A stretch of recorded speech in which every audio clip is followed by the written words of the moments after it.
I'm very excited about our Cadhallen finds, which I've been talking about today to the BBC. And it's the fact that, of course, they're not just skeletons that we found underneath the round houses, but we now have categorical evidence for mummification. And, of course, that is a real eye-opener for understanding the Bronze Age.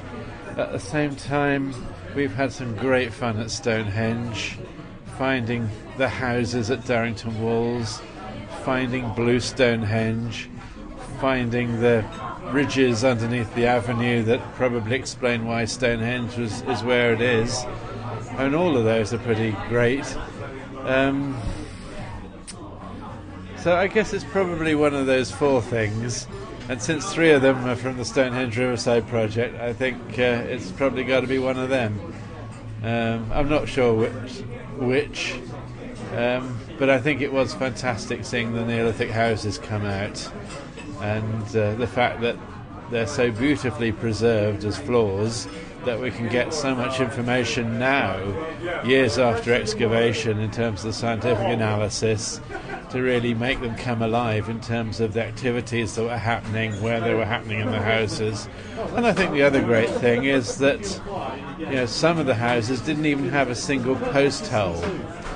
So it's, of course, understanding why we've been missing Neolithic houses across Britain for so very long, because we are post hole fixated, and that's not actually very much to do with how most of these houses were built. So it's a shift in thinking, a shift in our preconceptions and assumptions. When I was brought up in archaeology, the last thing you wanted was the public, and we kept them at arm's length, I think, for most of the time. And for me, I think the real kind of breakthrough came working in the Outer Hebrides, when we were sort of, in a sense, parachuted into a community who knew nothing about archaeology and cared even less. And, of course, they referred to us as the gynecologists. And some were fairly unfriendly, others just not terribly interested. And I realised we had our work cut out to get the local community involved. And we worked very hard at it. And for many years, I think there was a sense of, we hate the English because they're our natural enemies for centuries. So, there were certain barriers to overcome. A bunch of university types from England running around their very Scottish island. And I think the results were very good. We formed some very important long-term bonds. We really improved their access to heritage. We found some stupendous archaeological sites of world quality. And by the time we finished, we had really changed their way of thinking, but it also changed us as well.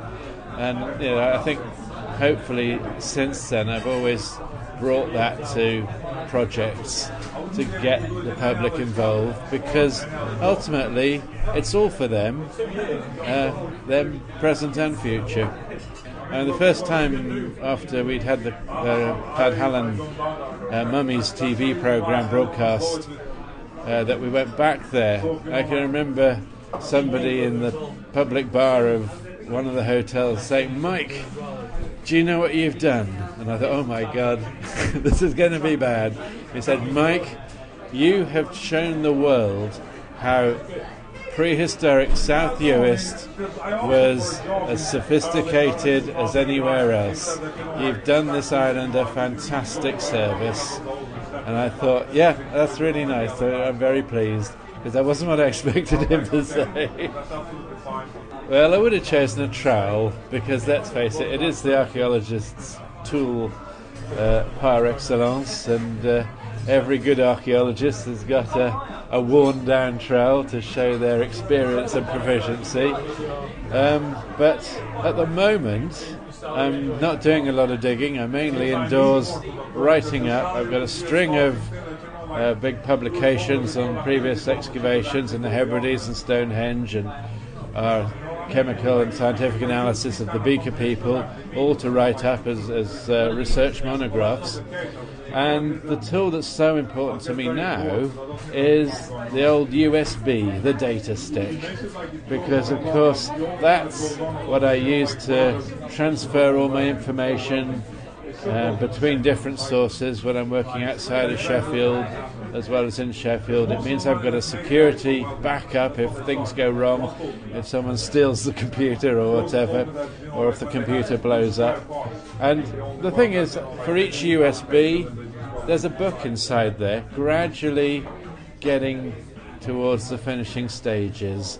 So for me, the USB is the book in the making, and that's wonderful. The other thing, of course, is that these are probably going to be very short-lived tools in modern life. I imagine that from what we've seen with floppy disks and CDs, USBs as well are probably going to be very short-lived too. So it's very different to the trowel, which is actually the tool that archaeologists have lived with intimately for 150 years at least. 1998, and it was the year that the decisions I took, I think, were immensely important, and one of them was working on the Bronze Age settlement at Cladhallen, and it was the moment of realization that we had this extraordinarily well-preserved settlement. Up until then, we'd had tremendous difficulty making sense of it, and that was the year of revelation. For me, it was just wonderful. It made sense. It was also the year that we finished the Viking house at Kilfedder, and a whole sequence of longhouses, one on top of the other, and another fantastic discovery.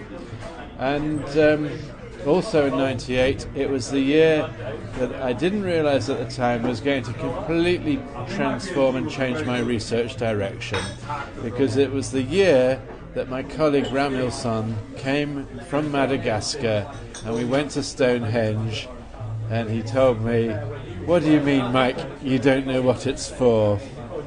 And out of that, of course, came a long project on Stonehenge, and with all sorts of wonderful discoveries to be made in the succeeding years. I joined the department in September 1990, and it was the first year that Andrew Chamberlain was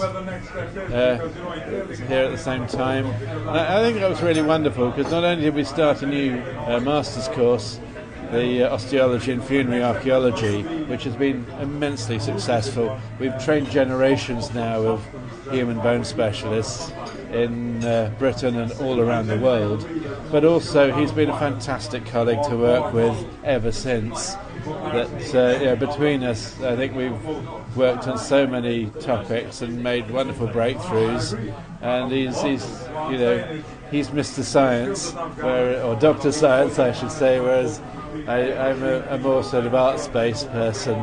But it's just been a really great buddy relationship. I was appointed at the bottom of the scale, lecturer B. Is that the bottom of the scale?